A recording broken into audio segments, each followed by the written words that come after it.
I was focused on touching the covers. Uh, Focused on. That's the right. key. I'm touching the covers, just feeling every fiber. I actually knew the weave of every single one, which is impossible Yeah. physically, but I could sense it. You know. So now I'm sensing it, and one of the things then I could all of a sudden I could feel the sheet underneath the fibers and the blanket. I thought, wow. So I kept pushing, and then the next thing I have a waterbed.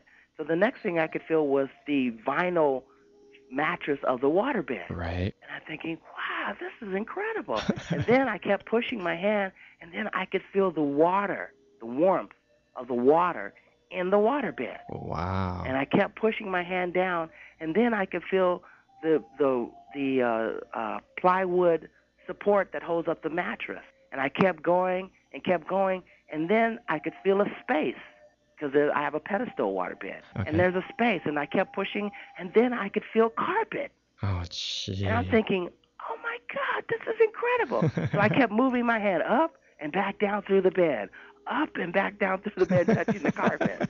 I thought, this is incredible. I was just so elated. It was amazing to me. Oh, I bet. And I'm touching the carpet, and I could feel every fiber in the carpet, not just feel the top. I could feel or sense every fiber in the carpet. And I thought, this is incredible. Wow. So I have to tell you, after this experience was over, I wanted to drain my waterbed and move it to see if there were traces, and fingerprints in the carpet below. I really wanted to do that. No, what was the time frame on that? This was, I think, the third or fourth day in my 10-day experiment. As far as time, during the actual event, since I say maybe within 30 minutes, Okay. something like that. I'm not exactly sure at that particular event, Right. but I know I was just, I must have just, if you could time it, I was sitting there 10 minutes going up and down, touching the carpet up and down. I put my feet through, and I could feel my feet. I didn't look at them, but I could feel I had toes, and I pushed them through the bed, and I'd walk around, and I was standing up in the middle of the bed, moving my toes around in the carpet. It was Wow. just amazing. And I'm thinking, what is this? What am I in? You know, what is this? Not because it's not my physical body, Mm-hmm. but it's humanoid shape. And I'm thinking, wow, it's incredible, is what it is. Okay, so then that experiment ended. And this was something. It didn't just end abruptly. I'm looking at my body laying there, and so I laid that back down into my body. Oh, so you could see the physical body. Oh yeah, I can see the physical Ah. body. So And you you. know what? This is something. You look at yourself. It doesn't look, and that's not you. I no longer look at my physical body as me because it's not me. You don't identify with it. Saying like when I look into the mirror, you go, that's me. But when you're out of body or in your second body astral form Mm-hmm. and look at your physical body, you don't think of that as you. You think of it as a suit of clothing, like Right. clothing, something you wear, Yes. and it doesn't look. It looks like, and it not physically looks like, but you have the impression that it's like a rubber suit kind Hmm. of thing. Like it's just this. It's not alive kind of thing. It's like Right. it's not. It's just a Like a suit. scuba diving suit. Yeah, I remember Daniel Brinkley said that when he saw his body, he the first thing he thought is, I thought I was better looking than that. So I laid back into the body, but I couldn't reconnect. I couldn't move it. And I thought, I'm kind of like, couldn't reconnect neurologically. It took me a little while, and then I started feeling the vibration a little bit, and then the vibration increased, and then all of a sudden, I felt like I was being kind of sucked into it, kind of, and then I woke up, and now I didn't go back to sleep or anything like that. I actually opened my eyes, sat up, vibrating like crazy, and wrote all of this down and just thought, and now my mind is just going 100 miles an hour No doubt. because I'm putting all these experiences together, and it's just, and I was so, all of a sudden life had taken a turn, an unexpected turn that was so exciting. Mhm. It was like an exploration in something that all of a sudden made life 110% worth it. Totally Like, oh, new. I gotta Totally. find out what this is all about. Yeah. Life is nothing what I thought it was. There's something else going on here, Yeah. and it So, is so exhilarating. And it's beyond the physical. And oh my God, hmm I was getting excited. So now on about the fifth night, here I'd go through my process now, and now I had about 2 or 3 different techniques to get me to the paralysis state. So because I want and I tried as many as I can because I didn't want to get stuck on one or two. I wanted to see what all experiment. works. I Yeah. tried sleep deprivation. I tried everything. You hmm name it. I tried it. Okay. Sleep deprivation works. Hmm. It's just tougher because it takes a longer time because you got to hmm stay up and stay awake and all that. But I tried all kinds. So now I'm going through and I'm starting to label these different techniques in my journal. One was the interrupted sleep technique. One was the abbreviated technique. Another one was the full technique. That kind of thing. Right. And all of these are in my book in the last chapter, Right. chapter 10.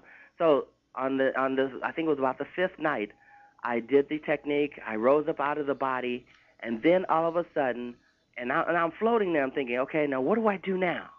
Because I wanted to, it's always I want to do something different, try something else, see what I can do. And while I was floating there trying to figure out what I could do, all of a sudden, about 18 inches away from me, this humanoid figure appeared, Here we go. and I thought, it scared me. It really scared me. And I don't know if it's because I live in Southern California and near Hollywood, and I've seen every horror movie you can possibly think of. And every time the ghost shows up, it's not a good thing. I don't know if it's because of that, but it terrified me. Yeah, I bet. And all I could think of was, whatever you are, my God, please just move away from me. Whatever you are, Yeah. I don't know. And I couldn't see a face, but I could see eyes, like a glow kind of thing, and it was human, definitely humanoid. Now, Head, shoulders, arms. was it kind of like what your dreaming body looked like? No, it was different. It was definitely different. And it was real close to me, really uncomfortable, because I didn't know what it was. Yeah, it was invading your space. Yeah, exactly. We have that little, I think it's 30 inches or something around us, and it was 18, so it was well into my space. But when I said, please move away from me, please move away from me, it didn't move away, but it became increasingly transparent. Like I could see the window through it. Ah. And that's when I started thinking, oh, my God, what is this? It's a ghost or something. What is this thing? What is it? And then the more I thought about it, eventually it just faded away. Now, I don't think – now, this is another thing. I could not see it. Now, we're not talking about light coming through the lens of my eyes, hitting the retina, and that information traveling up the optic nerve to the occipital lobe of the brain for me to register vision. We're not talking about that because I don't have those things in this body that I'm in. Right. This is like third eye vision. Right. So I could no longer perceive it, because I'm not using the word see. I could no longer perceive it being there, but I could feel it, which was interesting. I could sense it was still there, but I couldn't perceive it, an image. So now I'm thinking, okay, it sure would be nice. Oh, no, I remember. Okay, I remember how that one ended. After that happened, I thought, I want to go back. And I was slammed back in the body. I grabbed my journal.